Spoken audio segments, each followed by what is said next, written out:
I am very happy. I am sure with my staff that good work for this season. We were 15 teams. Now we are 13. Alors my job is to ask FIFA to come back to 15. Was my English was good? Jusqu'à minuit, c'est l'after-foot. Gilbert Brébois. Ils sont là jusqu'à minuit, Daniel Riolo, Jérôme Roten, Christophe Bourgois, Costantini. Vous êtes 10 fois plus intelligent que vous l'imaginez chez First. Et ça, Jonathan Macardy le sait, évidemment, depuis longtemps. Jonathan, bonsoir. Bonsoir les gars, salut. Tu nous rejoins pour parler de l'Argentine dans quelques instants. Et la Colombie qui joue demain face à l'équipe de France. Et un peu le Brésil, si on a le temps. L'équipe de France demain soir, je vous donne la compo les gars, parce qu'on l'a pas fait dans la première heure de l'after. Loris dans les buts, Umtiti Varane en défense centrale, Digne et Sidibé sur les côtés. Kanté, Matuidi devant la défense, une ligne on va dire de 3 là, Lemar, Griezmann, Mbappé, Giroud en pointe. Non mais arrête avec cette ligne Deschamps, de 3, c'est Deschamps, pas vrai, alors c'est justement, une ligne de 2 attaquants. j'allais y venir. Voilà. Deschamps a expliqué en long, en large, en travers. Arrêtez de dire que c'est un 4-2-3-1, c'est un 4-4-2 puisque Griezmann est plus devant. Enfin bon, ça se joue à quelques centimètres, on va pas chipoter. Comme tout. Pardon ? Non, Oui, rien. t'as raison. Alors, sur cette compo, les gars. Comme on en a parlé tout à l'heure chez Dugas, toi aussi j'imagine, Jérôme, cette compo elle est très bien, mais bon, on sait très bien que dès que l'adversaire sera un petit peu plus coriace, on la verra pas comme ça. J'ai du mal à imaginer un 4-4-2 avec Mbappé sur le côté s'il y a un match contre Argentine, Allemagne, enfin bref, les gros de la Coupe du Monde. Donc qu'on le voit demain, ce système-là et ces joueurs-là alignés contre la Colombie, très bien. Colombie qui est une belle sélection, pas vrai, C'est une bonne sélection. Bon, voilà. C'est pas un favori, mais c'est une bonne sélection. Ok, mais je suis pas sûr que c'est l'équipe des gros matchs avec ces joueurs-là placés à tel endroit. Moi, dans ce 4-4-2, voir Mbappé comme ça, pourquoi pas ? Moi, j'aurais aimé, et c'était un petit peu ça la vie tranchée, de toute façon, que je n'ai pas fait, mais que je vais improviser vite fait en très peu de temps. Moi, j'aurais bien aimé qu'on voit et assez rapidement ce à quoi peut ressembler le fameux 4-3-3 que Deschamps va aligner dans les grosses équipes. Qu'ils doivent préparer plusieurs systèmes, je suis absolument d'accord. Qu'il ait envie de continuer avec Griezmann, Giroud comme ça, très bien, pourquoi pas, c'est ce qu'on verra demain. Mais j'ai envie également, rapidement, On va peut-être le voir en Russie. qu'on ait ce sera assez logique qu'il change. Ouais, en Russie, en quoi Il c'est va plus faire compliqué. tourner, peut-être. Voilà. Mais qu'on ait rapidement, s'il faut, qu'on ait un milieu à 3, Matuidi, Kanté, plus 1, probablement, très probablement, Pogba. Ces trois-là, et devant, une association, Griezmann, Mbappé, Dembélé, s'il est en forme. Moi, j'irais plus Dembélé, parce que Mbappé, à un moment, va bien être le 9, quoi, non ? À un moment, plus que Giroud. Donc, en gros, j'aimerais bien avoir plus rapidement des réponses sur ce que va être l'équipe des gros matchs. Voilà. Jérôme ? Écoute, j'attends de voir maintenant le 4-4-2. Moi, j'aime bien ce système-là. Je trouve il peut être très spectaculaire si tous les joueurs se complètent bien, sont complémentaires sur le terrain. J'aime bien le duo côté gauche Digne-Lemar. J'aime moins le duo Sidibé-Mbappé. Je m'explique pourquoi. Parce que Mbappé, dans ce 4-4-2, comme dit Didier, qui est en place, je vois pas Mbappé milieu droit ou milieu offensif droit, parce que milieu offensif droit, ça veut dire du repli défensif, beaucoup plus qu'il le fait quand tu joues à 3 devant. C'est-à-dire aussi une variation de ton mouvement, pas forcément rester toujours ligne de touche, mais aussi rentrer comme un milieu offensif d'axe, ce que va faire naturellement Lemar, parce qu'aujourd'hui il joue numéro 10 à Monaco. Mbappé, je le vois moins dans ce système-là. Et puis surtout, quand tu joues en 4-4-2, je viens de te le dire, mais les doublettes sur les côtés sont très importantes pour apporter des centres. C'est pour ça qu'ils mettent 2 présences devant le but, Giroud et Griezmann. Et que côté gauche, j'ai pas de problème. Je sais que même Lucas Digne, qui joue moins, il aura la caisse, les jambes, la qualité technique pour faire des décalages avec Thomas Lemar et arriver à centrer bon nombre de fois côté gauche. Côté droit, je te dis, Sidibé naturellement va le faire, mais avec Mbappé, qu'est-ce que Mbappé va lui apporter à Sidibé sur le côté ? J'ai du mal dans ce système-là. Voilà, c'est tout.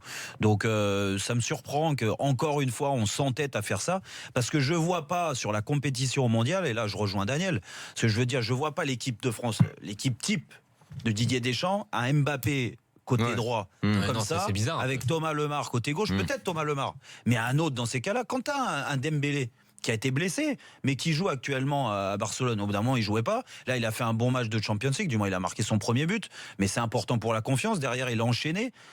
Dembélé, il peut jouer là, dans ce système à 4. Il fait beaucoup d'efforts aujourd'hui à Barcelone. Et il joue vraiment dans ce système-là. Il joue en 4-4-2. 4-4-2. Ouais. Et ouais. Donc c'est ça qui est surprenant. Et puis Mbappé, aujourd'hui, on en fait des caisses normales. Il a fait une année dernière, on l'a découvert exceptionnel. Et attention, j'ai rien contre ça. Aujourd'hui, il est moins bien.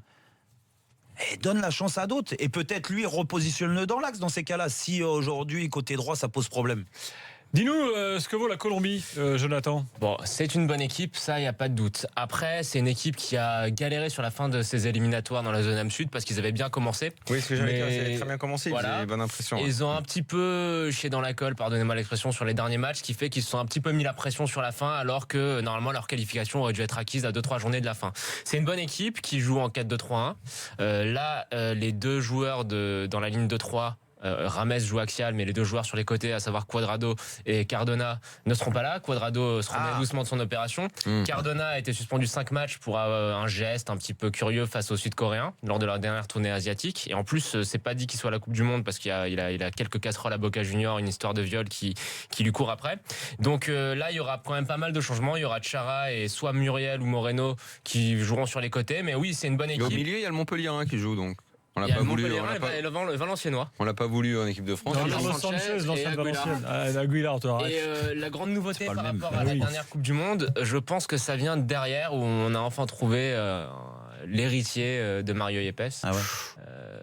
Attention. Tu le vois jouer Davinson Sanchez de Tottenham, qui est quand même un bon défenseur, Exactement. qui s'impose ouais, en bien, sélection. Là, je te rejoins. J'aime Là, c'est un beaucoup, très, très et- bon défenseur. Vraiment, il s'est imposé. Déjà, c'est pas facile parce que la concurrence, elle a profité du fait qu'un des deux Belges se soit Ouais, blessé. Alderweireld, Et ouais. Voilà, mais aujourd'hui, il est indéboulonnable. Et puis la charnière avec Zapata du Milan, qui j'ai jamais trouvé extraordinaire au Milan, mais c'est vrai qu'avec la Colombie, il délivre toujours. Ah, et on sait bien Voilà. que entre les performances parfois en Europe et ce qu'ils font avec leur sélection, Mais, il y a souvent Après, des des jours et écarts. la nuit. Je vais vous dire. D'ailleurs, rappelez-vous Yepes qu'on croyait complètement cramé, bouilli, et qui c'est en Il a fait la 2014. Ouais, il était là. Où il est là et où il Il fait a des fait une matchs, très on se belle dit Coupe mais du comment Monde. il fait encore pour Ah, mais être comme ça. Carlos Sanchez titulaire dans cette. Franchement, quand tu le voyais jouer à Valenciennes, faut pas Ouais, mais déconner. attends, C'était un mieux. bon joueur à Valenciennes. Non, attends. joueur, Il était dans un contexte C'est un pourri. mec qui oubliait de jouer au il mettait des. Il C'était son était. premier club en Europe. Hein, Il Là, il est à Ouais, l'Espagnol, il fait une bonne saison. Après, le Ouais, plus bonne saison. de la Colombie, il faut dire, c'est Pekerman. C'est Pekerman qui est là depuis. C'est le sélectionneur qui aura le plus duré à la tête de la sélection. C'est 6 ans. C'est le record devant Maturana. Il a plus de 70 matchs avec cette sélection-là et il a des résultats qui sont vraiment plus qu'honorables. Il fait bien jouer son équipe et surtout, il tient bien sa sélection avec des joueurs qui parfois sont auraient pu être un petit peu Bon, en compliqués gros, à ce que gérer. tu mais nous il dis, gère c'est bien. que ce sera pas forcément très déséquilibré demain soir. Bah, c'est pas un des favoris de la Coupe du Monde, mais c'est un bon outsider. Demain, je pense que l'absence de Cuadrado et Cardona va leur faire un peu de mal parce que c'est quand même deux joueurs essentiels dans le schéma. Ah bah c'est dans pas le la même 4-2-3, équipe voilà. hein, déjà. Quand tu joues avec un côté droit comme C'est ça, Cuadrado. Et même Cardona, hein, c'est Ouais, pas ouais. parce qu'il joue qu'à Boca Junior certes, mais c'est quand même un excellent joueur non, et qui sont très complémentaires avec Rames. Après, devant, il y a quand même de la qualité. Il y a Zapata de la Samp qui est là. T'as Muriel qui, même si voilà, il est un Ah non, petit peu non, décrié du s'il te côté plaît, de l'Espagne, arrête, mais arrête. quand il joue sur le côté, Concurrent il de Ben est Yedder. pas mal en général. mais Ça, arrêtez. Et si demain il fait un bon match, le Muriel, on va être. Si, Bah, je il crois- peut faire un bon match hein, dans le. il a dans fait le- des bons matchs à gauche. Voilà, il faut À pas gauche. qu'il se retrouve face. Lui, il Non, connaît c'est peut-être pas face la au but. dimension des buts. Hein. Ça, je suis sûr, Muriel, parce que franchement, mais ouais. il les voit un peu plus grands qu'ils le sont les buts. Là, si vous voulez, j'ai la liste quasi, à 3-4 noms près, j'ai la liste de la Colombie. Si vous Quoi, la pour la voulez. Coupe du Monde? Oui. Ouais, non, on va pas se taper les 19 noms. Là. Ok, mais disons Non. juste Mais les gens juste sur ton compte Twitter pour ça que ça Il y intéresse. est pas. non, il n'y est Bon. pas. Mais juste devant, il y a quand même Baca, Falcao, Rames, Cardona, Cuadrado, C'est pas Zapata. mal. Ils ont quand même un Baca qui fait pas une grande Ça, tel la gueule. effectif. Ouais. Un mot de l'Argentine, parce que l'Argentine joue demain face à l'Italie. Ouais. Et alors Maradona a encore sulfaté la terre Oui, entière. ça là. c'était avant, je l'ai dit, mais ouais, mais ça c'est comme d'habitude avec Sampaoli. Il le déteste. Bon, très bien. Mais c'est vrai que son Paoli est quand même très surprenant J'ai sur ce qu'il fait en expliqué. Argentine. C'est Tu sais Sampaoli, est-ce que toi tu dois la connaître, l'anecdote qu'il raconte toujours sur la possession sur la femme dans le bar. oui. Tu sais Donc Sampaoli, il raconte une anecdote en disant, enfin une métaphore où il dit voilà, bah moi un jour j'ai dragué une femme toute la soirée dans un bar, je lui ai payé des coups, on a parlé, elle m'a raconté sa vie, on était bien. Et il y a un mec qui arrive et puis c'est lui qui la ramène et c'est lui qui se la fait. Et ben moi, c'est moi qui ai gagné parce que c'est moi qui ai eu la possession, qui l'ai possédé. Et en fait, pourquoi je parle de ça, c'est parce qu'en fait, Sampaoli, il est un peu fou. En fait, ça illustre bien le personnage, c'est que c'est un mec qui est totalement romantique, mais qui est Donc un petit il peu peut avoir la possession du ballon et perdre le match. Il s'en fout. Ouais. C'était plus pour dire que la forme, enfin voilà, que bref, la fin, les moyens, tout ça. Mais en fait, ce que je veux dire, pourquoi ça nous parle beaucoup de Sampaoli, c'est parce que c'est un mec qui, voilà, il est arrivé. Prendre la sélection de l'Argentine, c'était un rêve. C'était un rêve pour lui. Il raconte qu'à 6 ans déjà, il s'imaginait sélectionneur argentin, en train d'imaginer quelle causerie il ferait à tel ou tel joueur. Et là, en fait, on le reconnaît plus par rapport au travail qu'il a fait au Chili, qui a été un super travail quand même, qui a enlevé le mauvais sort autour du Chili, qui n'avait jamais rien gagné, qui était la nation maudite. Il leur a fait gagner la Copa América. Il a fait un super travail avec une belle génération. Mais là, depuis qu'il est arrivé, ça marche pas. En parallèle, il est arrivé en même temps que Tite à la tête quand Tite prend le Brésil, Sampaoli prend aussi l'Argentine. Tu regardes le bilan, c'est totalement deux trajectoires différentes. Et là aujourd'hui, il est critiqué pour le fait de pas prendre Dybala. C'est quand même dingue de pas prendre Dybala. Aujourd'hui, en conférence de presse, on a vu en fait qu'il commençait à se faire un peu dessus. Premièrement, il nous annonce quelque chose. Daniel, défense à 4. Est-ce que dans le dogme sampaolien, c'était envisageable auparavant? Pas du tout. Jamais. Là, ça sera une défense à 4 à plat. Il parle de Gonzalo Higuaín qu'il ne sélectionnait pas lors des premiers rassemblements et qui disait bah voilà, non, j'en ai pas besoin, j'en veux pas. Et puis en off, c'était il est nul. Là, il a passé 15 minutes à lui tirer les pompes. Il nous a dit ensuite que c'était pas sa sélection, mais c'était la sélection de Messi, que c'était génial et que lui, il serait pour rien. On fera analyser. Attends, ça m'intéresse d'avoir l'avis de Christophe. Justement, j'allais dire, on va faire analyser ça par Christophe, le gars, arrive et dit mais moi, c'est pas ma sélection, c'est celle de Messi. Bah, il se fragilise complètement. Il le responsabilise, le patron. Non, il a raison. Il se fragilise. Il se fragilise complètement. À moins que Messi le sauve. À moins que Messi. Comme il l'a sauvé en éliminatoire en mettant le triplé. Exactement, il l'a sauvé déjà. C'est lui qui met le triplé. Et comme les sélectionneurs argentins se cachaient derrière Maradona. Qui était le patron. Ah, vous êtes beaux les deux là, avec Sampaoli, ils nous l'ont vendu. Non mais bon, aujourd'hui, non mais nous, monsieur, on reconnaît quand on se reconnaît qu'on n'est pas plus son position, on analyse. Sampaoli, j'adore cet entraîneur. Il peut très bien, selon les contextes, ne pas réussir quelque part, que c'est le problème. Tu sais, il va y aller à la Coupe du Monde. On attend encore de voir. Parler du foot argentin, faut pas parler de Sampaoli, faut pas parler des joueurs, faut parler de la maladie de la gangrène. Qu'il fait depuis le début. C'est décevant à l'image de la gangrène qui touche la fédération argentine. Je te rappelle, la Fédé était sous tutelle et la fédération. C'est pas un problème de joueurs, ça, je te parle des joueurs. C'est un problème d'organisation. Voilà, quand tu mets pas les meilleurs joueurs sur le terrain, de toute façon, il y a un problème d'organisation d'abord. Aujourd'hui, quand tu mets Dybala de côté, Icardi de côté, c'est pas un problème de la fédération. C'est un problème de. Pourquoi Dybala n'est pas là? Ah ben ouais, tu vas me trouver. Non, il n'y a pas d'excuse. Mais non, c'est inexplicable. Dybala n'est pas là parce que, alors il y a des rumeurs qui disent que Messi veut pas jouer avec lui. Voilà. Après, je sais pas ce que ça vaut, mais moi je pense juste que Dybala, il lui a donné sa chance beaucoup. Et qu'il n'a jamais réussi à trouver sa place dans le Mais encore une fois, ça vient en ce qu'on parlait de comment coacher une équipe, comment coacher des joueurs. Dybala, quand tu vois ce qu'il est capable de faire, après il peut se tromper, il peut être mauvais sur des matchs, et surtout quand tu arrives en sélection. Un trio Messi, Di Maria, Dybala. Mais non, après, est-ce que ça fait trois mecs un peu pareils? Il a tenté Messi, Dybala. Franchement, Daniel, il vaut mieux avoir ces 3 joueurs-là que 3 joueurs qui savent pas faire une passe. Mais c'était pas complémentaire, on l'a vu. Ces 3-là, mais qu'est-ce qui ne pas complémentaire? 0-0 contre le Venezuela. Des joueurs. Excuse-moi, mais t'as oublié ça là. Ah oui? Mais c'est vrai, comment il ne peut pas prendre Emiliano Sala? Je me le demande. C'est un vrai problème. Après, oui, c'est vrai que ça a non, mais arrêtez avec votre complémentaire. Mais moi, je te parle de ce que ça a donné quand ça a été aligné. Après, évidemment, c'est bizarre de ne pas prendre ni Dybala et ni Icardi. Ça dépend comment l'entraîneur te met en place. Tu sais, il y a le tableau noir dans un premier temps. Tu mets le schéma. Moi, ça me fait rire. L'animation, c'est l'animation qui est la plus importante. Que tu joues en 4-4-2, en 4-3-3, en 3-5-2, de toute façon. Daniel, il voulait faire son avis là-dessus. Je suis totalement en désaccord avec lui. Il l'a pas fait, mais quand il dit il faut qu'on reste en 4-3-3. Mais pourquoi un 4-3-3? Ça veut dire quoi un 4-3-3? Tu peux tout transformer. Le 4-4-2 là de demain peut se transformer en 4-3-3 dans le match. Non mais Jérôme, là je te rejoins pas, c'est que allez, on passe tu peux pas jouer avec des joueurs qui ont trop le même profil. Jonathan, un mot sur le Brésil. Le Brésil, c'est une affaire qui roule. C'est une affaire qui roule parce que depuis que Tite a repris la sélection, ça marche. Le bilan comptable excellent, c'est 13 victoires, une défaite contre l'Argentine en amical et 3 nuls. Est-ce que Pierre qui roule amasse la mousse? C'est un des mystères de la vie. Il y a quand même un Allemagne-Brésil mardi prochain. Le premier depuis. Les Allemands, ils sapent pas mal de gros matchs là, parce que là, ils jouent l'Espagne, c'est ça? Favori contre favori, ça va être Brésil-Allemagne.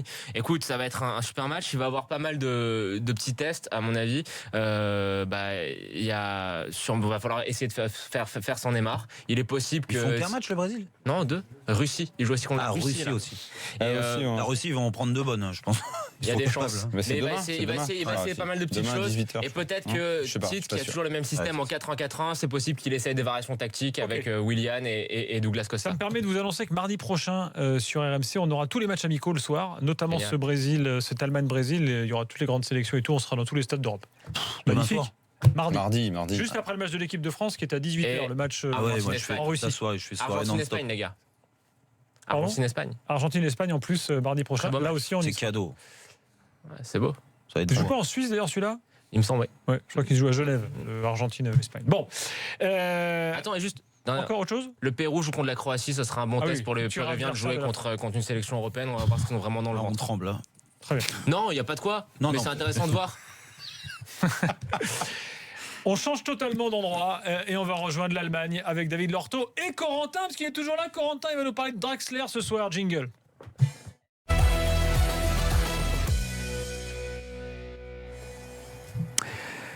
Corentin, bonsoir. Bonsoir Gilbert, bonsoir à tous. David Lorto, bonsoir. Allô Fred, salut Gilbert, salut tout le monde. Alors, Corentin, vous savez que Corentin, le mec, c'est le nouvel ami de la Coupe du Monde. Il a fait le voyage entre l'Italie et la France avec le trophée l'autre soir. Je vais quand même le rappeler. Donc, il était avec nous mardi. Bravo Corentin. Alors, Corentin, tu voulais parler de Draxler dans ta petite chronique ce soir, et ça te tombe bien parce que, attention, tu parles sous le contrôle de l'ortho. Donc, tu as analysé tout ça en vue de la Coupe du Monde, les performances de Draxler. Analyser, oui et non. En fait, pour faire un peu différemment que d'habitude, je voulais plus vous poser quelques questions et échanger un peu avec vous pour voir son impact sur la Coupe du Monde, sur sa place en sélection pour ces un peu plus d'un an au PSG. Parce qu'en fait, en gros, Draxler, il arrive au PSG janvier 2017. Ses 2 premiers matchs, Bastia-Rennes, on se rappelle, il marque, il s'installe directement à gauche, ça refait passer Di Maria à droite, ça remet un peu Di Maria sur le droit chemin. Donc son aventure parisienne, elle commence à gauche avec match référence. Les 2 matchs références, c'est le 4-0 contre le Barça à l'aller et la finale de la Coupe de la Ligue contre Monaco. La saison d'après, il y a le marché de transfert, le mercato.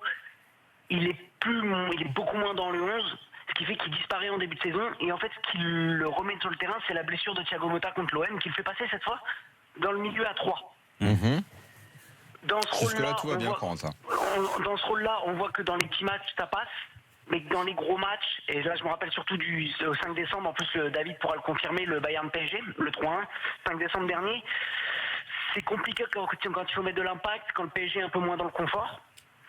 Et le dernier gros match qu'il a joué dans le milieu en tant que vraiment gros match, parce que contre le Real il est rentré 2 fois en jeu, mais on n'a pas eu le temps, puis le contexte était différent, c'est le match à Lyon, où pareil il passe au travers, dès que le PSG doit mettre un peu plus d'impact, un peu plus de rythme, être moins dans le confort, c'est un peu plus compliqué. Dès qu'il faut enlever les chaussons, quoi. Dès qu'il faut se retirer les doigts des fesses, quoi. En équipe d'Allemagne, il joue à gauche.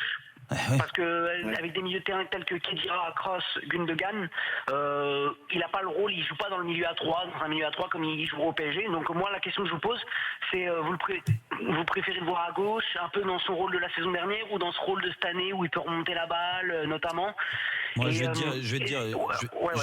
vais te dire, Corentin, j'ai été très critique envers lui ces derniers jours parce que je trouve qu'il est un petit peu épargné des critiques. On focalise beaucoup sur l'attitude de Pastore, par exemple, pour parler des 2 joueurs qui ont perdu leur place de titulaire et qui ont un rôle de remplaçant aujourd'hui. Pastore, il joue jamais. Non, mais en plus, on a souvent critiqué les entrées de Pastore où il n'avait pas envie, il n'avait pas ceci, cela. Mais Draxler, il est passé entre les gouttes. Vraiment, les 2 matchs là, il le montre, là, son entrée en jeu contre le Real Madrid, elle est catastrophique. Alors c'est bien de parler après coup, l'entraîneur, il ceci, aime pas cela. Vraiment mais au bout d'un moment, il faut se retirer les doigts des fesses. Que ça soit côté gauche ou il peut jouer partout. Il a une très bonne qualité technique. Il a une très bonne vision du jeu. Il est capable de marquer des buts, de donner des balles de but. Franchement, c'est un joueur complet. Donc il peut jouer dans les 3 au milieu, sans aucun doute, ça soit à gauche ou à droite. Il peut jouer plus haut côté gauche ou côté droit, mais c'est une question d'état d'esprit dans un premier temps. Ils vont pouvoir faire des efforts. Alors est-ce que ces efforts, il les fait pas parce que dans la tête aujourd'hui, il joue beaucoup moins et que ça lui a touché le moral? C'est possible. Mais ça, dans ces cas-là, il faut qu'il l'explique et qu'il monte moins ses états d'âme sur le terrain. Alors, David Lorto, qui suit le foot allemand de très près au quotidien. David. Alors, quelques points très simples en fait qui permettent de tirer une conclusion claire, me semble-t-il. D'abord, le Paris Saint-Germain et donc Draxler et par ailleurs Kevin Trapp. Le Paris Saint-Germain a un très bon crédit officiellement auprès des Allemands, auprès de la sélection, auprès des gens dans les clubs aussi en Allemagne. Ça, c'est un point qui serait favorable à Draxler. Il y a un deuxième point qui l'est beaucoup moins, c'est que, comme le disait Corentin à l'instant, ça joue, et ça devrait jouer d'ailleurs demain soir, en 4-2-3 en Allemagne. Les deux milieux défensifs, c'est deux postes qui sont partagés entre Khedira, Kroos et Gundogan. Donc là, il n'y a pas de place. Ensuite, si Draxler doit jouer à gauche, il y avait Podolski, il est parti, donc ça c'est un point positif, admettons, mais il y a Royce, qui est numéro 1 à gauche, qui n'est pas appelé là parce qu'il est ménagé physiquement, et il y a devant lui aussi Leroy Sané. Ça fait encore un barrage, et il n'y a pas de place en fait pour Draxler dans la sélection actuellement. C'est assez simple en fait, si on fait les calculs comme ça, il y a certes des points positifs dans l'environnement. Donc il est sûr d'être dans les 23 en fait. Bah si, alors il est dans le groupe demain et logiquement, il a du crédit, je le répète, il a du crédit en Allemagne parce que Paris Saint-Germain, grand club, parce que Draxler, et Jérôme le disait très bien à l'instant, il a toutes les qualités qu'on lui connaît. Bien sûr qu'il va être dans le groupe, au moins actuellement. Après, on verra ce qui se passe jusqu'au mois de juin-juillet, mais si, il doit être dans le groupe. Mais alors derrière, en fait, il est barré par le système d'une part, même si celui-ci peut évoluer, ça passe pas du jour à la nuit et vice versa. Et puis après, il y a des joueurs plus forts à son poste, tout simplement. Corentin, un truc à rajouter ? Dernier petit truc, si je peux me permettre, il y a un aspect que j'ai pas trop évoqué parce qu'on l'a trop peu vu. On l'a vu notamment dans le match aller face à Lyon au Parc où il y a eu le 2-0 avec les 2 buts contre leur camp en fin de match, là, ceux de Marcelo et de Morel, il me semble.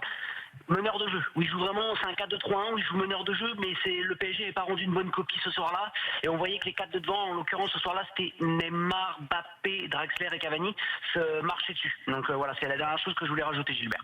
Bon, le bilan est pas très positif. Non, mais après, il a beaucoup de crédit auprès de Joachim Löw, quoi. Il était capitaine à la Coupe des Confédérations. Joachim Löw, il lâche pas les mecs beaucoup quand il les aime bien.